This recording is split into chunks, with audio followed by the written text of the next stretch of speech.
চাঁদা তুলে জমি কিনেছেন গ্রামবাসীরা। সেই জমির ওপর দিয়েই তৈরি করছেন রাস্তা, কিন্তু তাতেও সমস্যার সমাধান হয়নি। মাঝে এক ব্যক্তি জমি বিক্রি করতে নারাজ, তাতে স্বপ্ন ভেঙেছে হবিপুর ব্লকের শ্রীরামপুর পঞ্চায়েতের রঞ্জিতপুর কবিরাজপাড়া গ্রামের বাসিন্দাদের।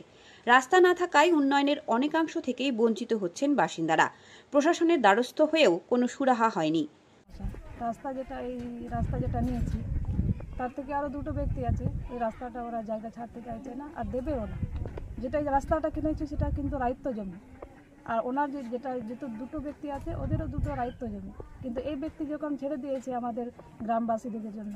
রঞ্জিতপুর কবিরাজপাড়া গ্রামের পাশের গ্রাম গান্ধীনগর পর্যন্ত রাস্তা রয়েছে, তারপর প্রায় 150 মিটার চাষের জমি, তারপরের গ্রাম কবিরাজপাড়া। পাশাপাশি দুটি পাড়া নিয়ে এই আদিবাসী অধ্যুষিত গ্রাম। গ্রামে প্রায় 300 পরিবারের বসবাস। স্থানীয়দের দাবি, স্বাধীনতার আগে থেকেই এই গ্রাম রয়েছে, কিন্তু রাস্তা হয়নি। এখনও তাদেরকে চাষের জমির আলপথ দিয়েই যাতায়াত করতে হচ্ছে। বহুবার প্রশাসনকে জানিয়েও কোনো সুরাহা না মেলায় বাসিন্দারা নিজেরাই রাস্তার জন্য জমি কিনতে এগিয়ে আসেন। সকলে চাঁদা তুলে টাকা জমা করেন। কেউ 2000, কেউ বা 5000 টাকা পর্যন্ত চাঁদা দিয়েছেন। কিছু জমিও কেনা হয়েছে।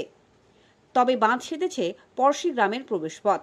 অভিযোগ, পড়শি গ্রামের জমির মালিক রাস্তার জন্য তার জমিতে দিতে অস্বীকার করেন। 5 বছর মেম্বারশিপে ছিলাম এখানকার, এই গ্রামেরই আমি ছিলাম। তো সেই মেম্বারশিপ থাকাকালীন আমরা এইটুখানি করতে পেরেছি আর কি। যার জমি আছে রায়িত্ব জমি কাজল সিংহর, সেই কাজল সিংহর জমি আমরা নিয়ে 1,20,000 টাকা গ্রামের লোক চাঁদা দিয়ে করেছি।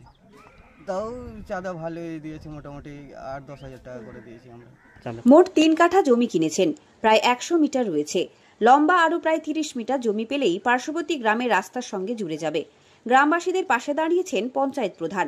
তিনিও চেষ্টা চালিয়ে যাচ্ছেন সমস্যা সমাধানের। প্রশাসনের পক্ষ থেকে বলতে, রাস্তা হচ্ছে পাবলিকের জমি, যাই হোক আমরা চেষ্টা করছি। পাবলিক না দিলে তো জোর করে নেওয়া যাবে না।